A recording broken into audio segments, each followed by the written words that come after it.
Hi guys, and welcome back to my channel. My name is LaQuisha, and as I mentioned, we're going to be talking about Ishmael. So Ishmael was the firstborn of Abraham. He was actually birthed by Sarah's handmaid, Hagar.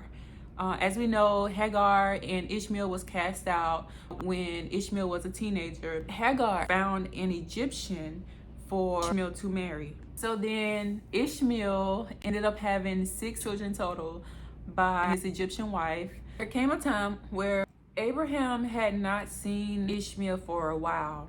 So Abraham spoke with Sarah and he let her know, I'm not going to get off my camel. I'm just going to go and check on Ishmael. When Abraham got to the tent on his camel, he heard Ishmael's wife in the tent cursing the children, beating the children, and Ishmael had gone out. Him and his mother had gone out, so they wasn't around. Ishmael's wife hadn't even noticed who Abraham was. Ishmael's wife was reproaching Ishmael. And so Abraham, he heard it and he was really displeased about it. So he asked her to come out the tent and he pretty much gave her the message to give to Ishmael when he returned home. Keeping in mind, she had no idea who this man was, but he gave her a message and he said, this nail that you have, that you put here, take this nail out and put another nail into this place.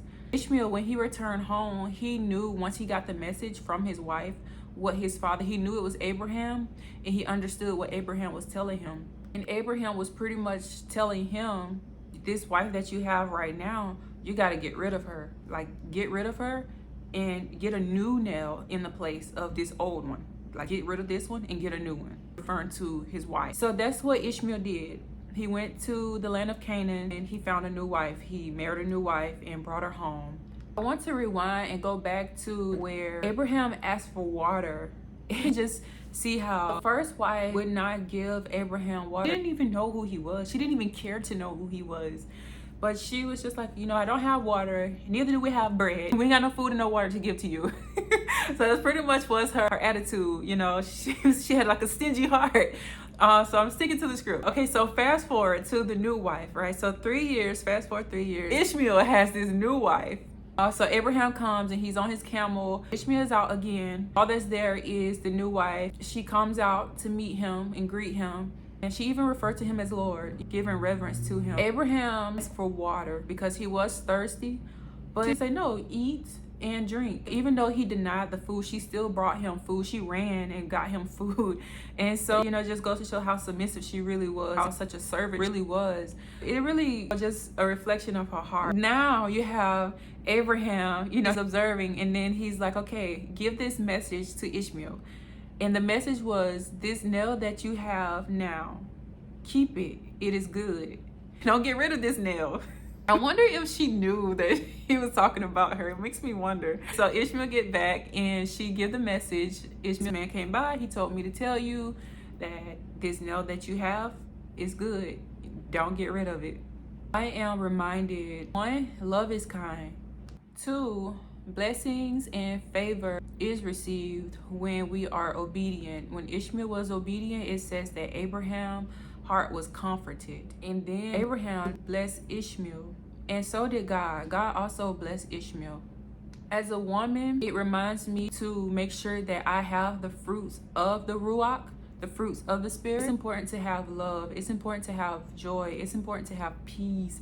It's important to have patience, to have self-control, goodness, long-suffering. These are important to have because if I plan to be married, I need to remember the fruits, what the fruits are. And even if I can't do it myself, I can't change myself, right? So maybe I have an issue, which I once did have an issue with long-suffering, enduring during hard times.